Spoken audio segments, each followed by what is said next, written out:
Si tu as eu des problèmes avec quelqu'un, c'est pas moi qui ai des problèmes avec la personne.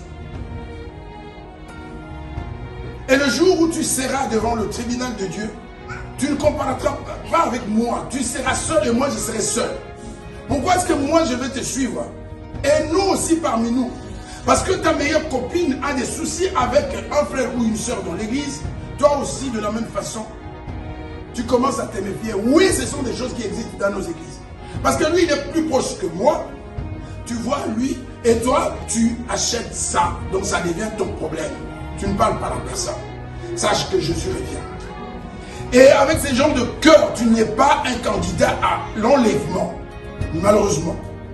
On oublie souvent, on agit comme si nous sommes maîtres de notre destin. Non, nous serons juges. Aussi longtemps que cela dépend de vous. Quelqu'un peut me compléter?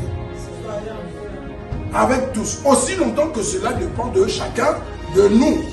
Si quelqu'un est ennemi, et mon ennemi, que ça ne soit pas par ma faute, mais que ça soit parce que lui veut être mon ennemi. C'est-à-dire que moi, je dois tout faire, tout ce qui est dans ma possibilité, pour être en paix avec tout le monde. Et c'est Jésus qui est allé dire encore, vous avez appris que, mais moi je vous dis, aimez, nous attendons à un jour être enlevés. Il faut que nos cœurs soient ouverts. Parce qu'un cœur fermé empêche beaucoup de choses.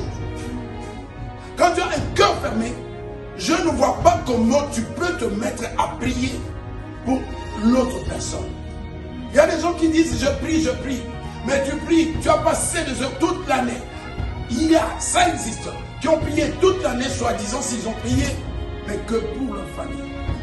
Tu es égoïste, ces genres de prières ne sont pas efficaces.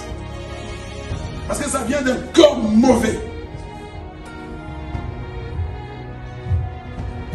Ce matin, je vais t'informer que tu peux passer toute une année sans prier pour ta famille, pour tes enfants, ou pour ton mari ou ta femme, et que tu passes du temps à prier pour les autres.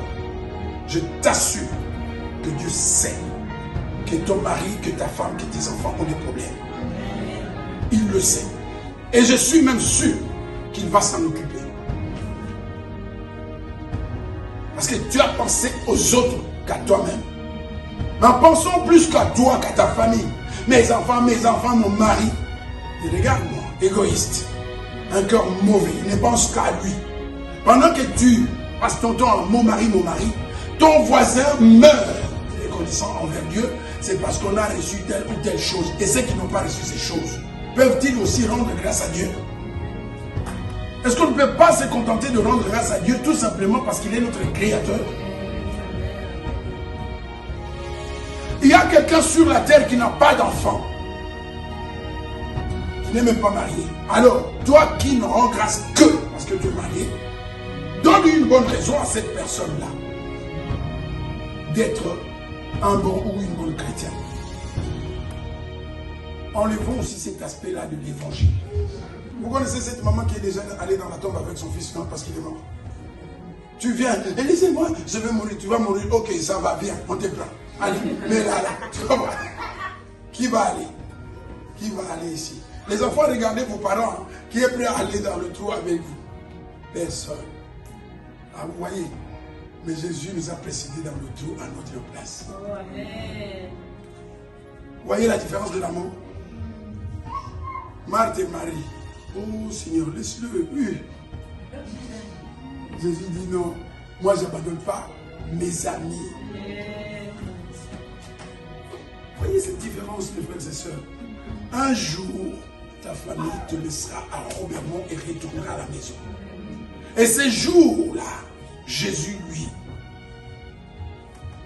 il viendra te chercher parce que la Bible dit, les morts en Christ ressusciteront les premiers. Il se souviendra de toi. Il viendra te chercher. Tu iras, avant même donc, avant qu'il prenne frère Philippe qui est vivant, il ira d'abord te chercher toi qui étais mort. Pour ne pas que tu sois en retard. Et ensemble avec les vivants, nous serons enlevés. À condition d'avoir un bon